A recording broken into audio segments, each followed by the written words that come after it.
Jérémie, chapitre 11. La parole qui fut adressée à Jérémie de la part de l'Éternel en ces mots.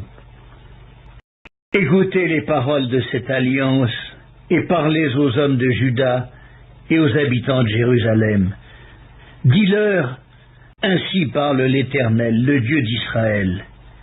Maudit soit l'homme qui n'écoute point les paroles de cette alliance que j'ai prescrite à vos pères, le jour où je les ai fait sortir du pays d'Égypte, de la fournaise de fer, en disant, écoutez ma voix et faites tout ce que je vous ordonnerai.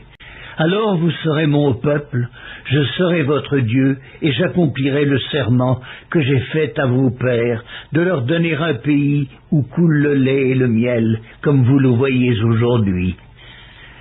Et je répondis, Amen, Éternel. L'Éternel me dit, publie toutes ces paroles dans les villes de Juda et dans les rues de Jérusalem, en disant, écoutez les paroles de cette alliance et mettez-les en pratique, car j'ai averti vos pères depuis le jour où je les ai fait monter du pays d'Égypte jusqu'à ce jour. Je les ai avertis tous les matins en disant, écoutez ma voix. Mais ils n'ont pas écouté, ils n'ont pas prêté l'oreille, ils ont suivi chacun les penchants de leur mauvais cœur. Alors j'ai accompli sur eux toutes les paroles de cette alliance que je leur avais ordonné d'observer et qu'ils n'ont point observé. L'Éternel me dit, il y a une conjuration entre les hommes de Juda et les habitants de Jérusalem. Ils sont retournés aux iniquités de leurs premiers pères, qui ont refusé d'écouter mes paroles, et ils sont allés après d'autres dieux pour les servir. La maison d'Israël et la maison de Juda ont violé mon alliance que j'avais faite avec leurs pères. C'est pourquoi, ainsi parle l'Éternel, voici, je vais faire venir sur eux des malheurs dont ils ne pourront se délivrer. Ils crieront vers moi et je ne les écouterai pas.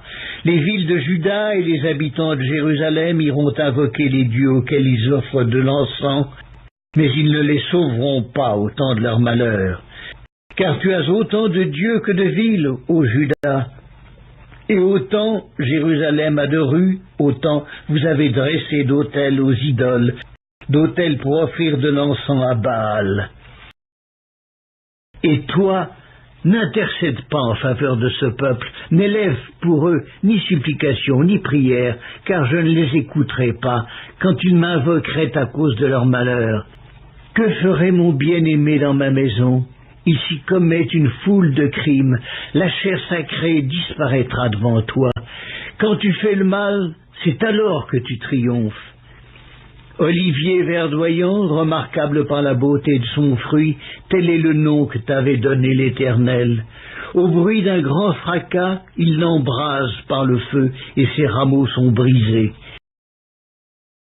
L'Éternel des armées qui t'a planté appelle sur toi le malheur à cause de la méchanceté de la maison d'Israël et de la maison de Juda, qui ont agi pour m'irriter en offrant de l'encens à Baal.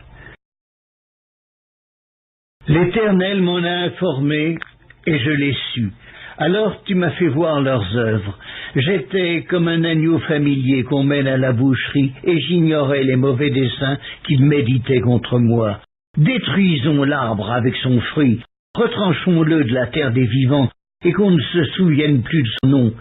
Mais l'Éternel des armées est un juste juge qui sonde les reins et les cœurs. Je verrai ta vengeance s'exercer contre eux, car c'est à toi que je confie ma cause. C'est pourquoi ainsi parle l'Éternel contre les gens d'Anatoth, qui en veulent à ta vie et qui disent, ne prophétise pas au nom de l'Éternel, ou tu mourras de notre main. C'est pourquoi ainsi parle l'Éternel des armées. Voici, je vais les châtier. Les jeunes hommes mourront par l'épée, leurs fils et leurs filles mourront par la famine. Aucun d'eux n'échappera. Car je ferai venir le malheur sur les gens d'Anatoth, l'année où je les châtierai.